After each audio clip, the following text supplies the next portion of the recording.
उमासहस्रं सप्तदशस्तबकम्। पापविधूतौ निर्मलगङ्गा तापनिरासे चन्द्रमरीचिः भर्गपुरन्द्री हासकलामे भद्रममिश्रं कापि करोतु।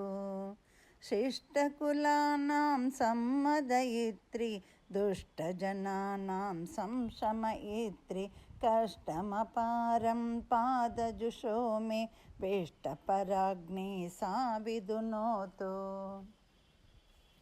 नूतनभास्वद्बिम्बनिभाङ्घ्रिं शीतलरश्मिद्वेषिमुखाब्जां ख्यातविभूतिं पुष्पशरारेः पूतचरित्रां योषितमीडे उज्ज्वलतारे व्योम्निलसन्ति सारसबन्धौ भाति तपन्ति शीतलभासा चिन्तनकर्त्री पातु कुलं मे विष्टपभर्त्री। प्राणमनोवाग्व्यस्तविभूतिः लोकविधातु काचन भूतिः पुष्करपृथ्वी पावकरूपा शुष्कमगम्ना सा विदधातु। इष्टफलानामम्बसमृद्ध्यै कष्टफलानां तत्क्षणदूत्यै चेष्टितलेशोद्दीपितशक्तिं विष्टपभर्त्री त्वामहमीडे। भूमिरुहाग्रस्थापितभाण्डा द्योमदुपायं पायमजस्रं विस्मृतविश्वो नन्दति मातः तत्र किल त्वां धाम ददासि। कोऽपि सहस्रैरेषमुखानां शेष इतीड्यपन्नगराजः उद्गिरतीरं यद्वदनेभ्यो देवि तनो मे तद्भतपासि। साकममेये देवि भवत्या पातु महन्ता यावदुदास्या तावदियं तां मूर्छयतीशे पन्नगराजोद्गारजधारा। श्यामति चिन्ता जीवितमस्याम् इन्द्रियसत्ताप्यस्तमुपैति याति निरुद्धाहागलदेशे संशयमेषां मातरहन्ता। गौरी महेशा प्राणसखी मां पाहि विपन्नां मातरहन्तां सा यदि जीवेदीश्वरि तुभ्यं दासजनस्तामर्पतयेयम्। तस्मृतिवीर्या चान्ति समृद्धां मातरहन्तां शुद्धतमां मे आत्मभुजिष्यां कर्तुमिदानीं शान्तधियस्ते कोऽस्ति विकल्पः। मन्दरधारीनामृतहेतुः वासुकिरज्जोर्नामृतहेतुः मन्दनहेतुः सामृतहेतुः सर्वबलात्मा शर्वपुरन्ध्री। प्राणिशरीरं मन्दरशैलः मूलसरोजं कच्छपराजः पूर्णमनन्तं क्षीरसमुद्रः पृष्ठगवीणा वासुकिरज्जुः।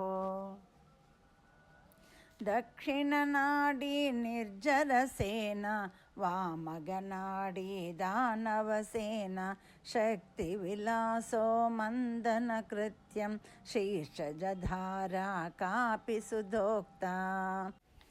कण्ठनिरुद्धे भूरि विषाग्नौ तैजसलिङ्गा वासिहरेण त्वद्बलजातं स्वादमृतं को देवि निपीया प्रेत इह स्यात्।